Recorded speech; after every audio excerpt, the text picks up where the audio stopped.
नमस्कार मंडळी, मी सुचिता। आज आपण थालीपीठासाठी लागणारी भाजणीची रेसिपी पाहणार आहोत। तर या व्हिडिओमध्ये मी भाजणीचं योग्य प्रमाण आणि भाजणी भाजत असताना कोणती काळजी घ्यायची आहे ते आपण यामध्ये पाहणार आहोत। आणि त्यानंतर मी एक थालीपीठाची सोपी रेसिपी देखील शेअर केलेली आहे, त्यामुळे व्हिडिओ शेवटपर्यंत नक्की पहा।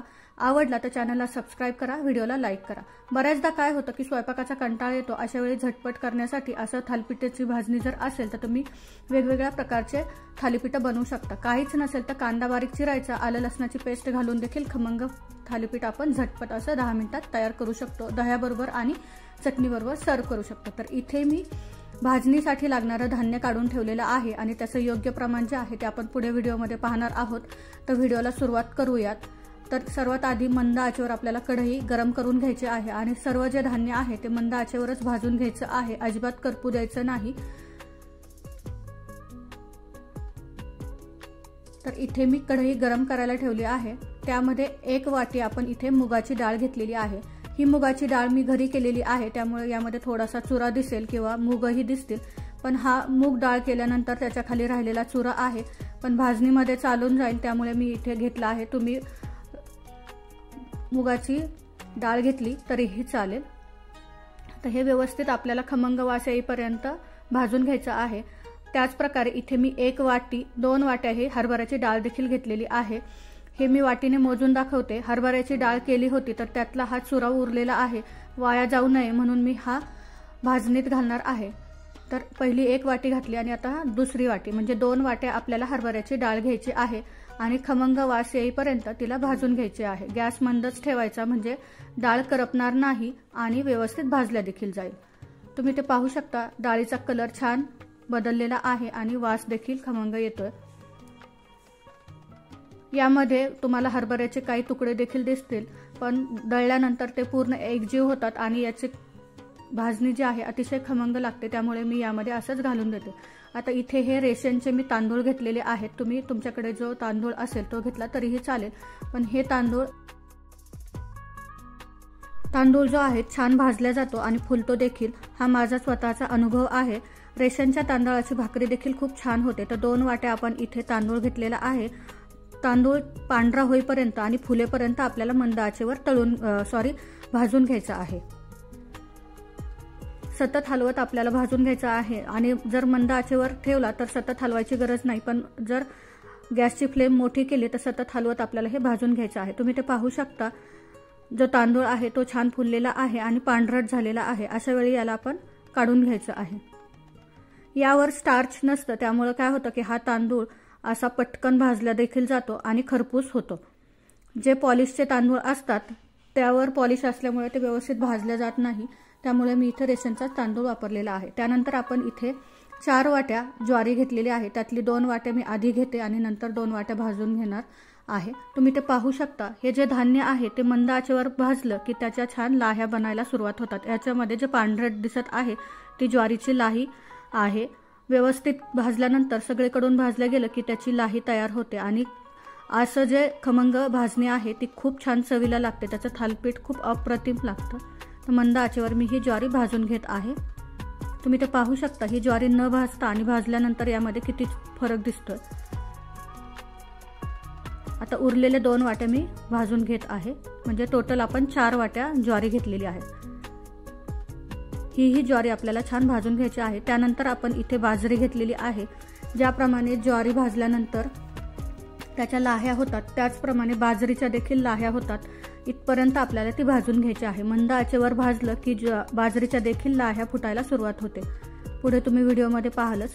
जर आजची ही रेसिपी आवडली तर कृपया चॅनलला सबस्क्राइब करा आणि व्हिडिओला लाईक करायला विसरू नका। तुम्हाला इथे मी झूम करून दाखवते, तुम्ही ते पाहू शकता की बाजरी जी आहे ती तडतड उरायला सुरुवात झालेली आहे आणि त्याच्या लाह्या बनायला सुरुवात झालेली आहे।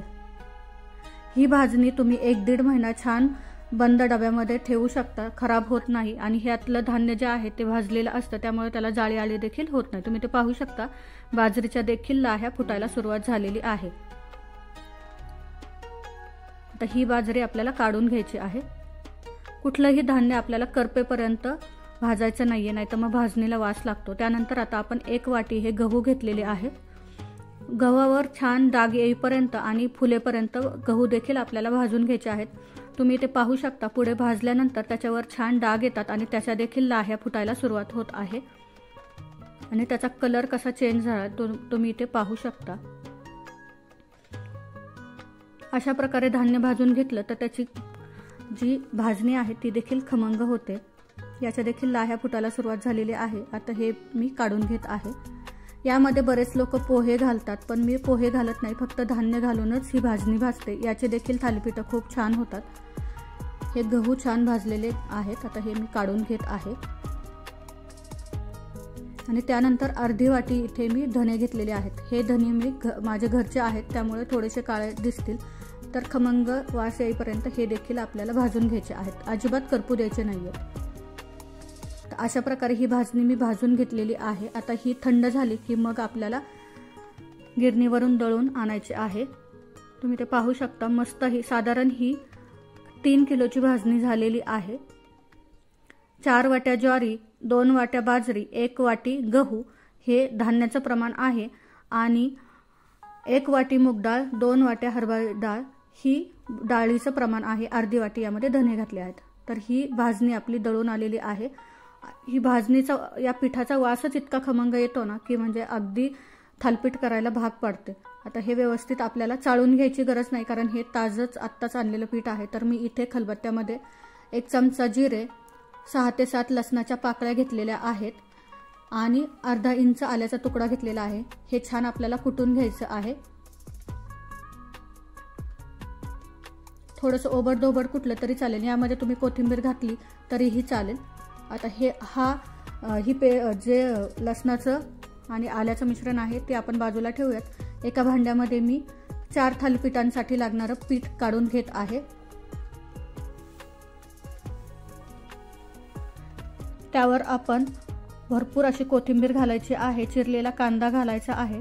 साधारण छोटे 2 कांदे मी इथे चिरून घेतलेले होते। तुम्ही यामध्ये बारीक चिरून पालक देखील घालू शकता।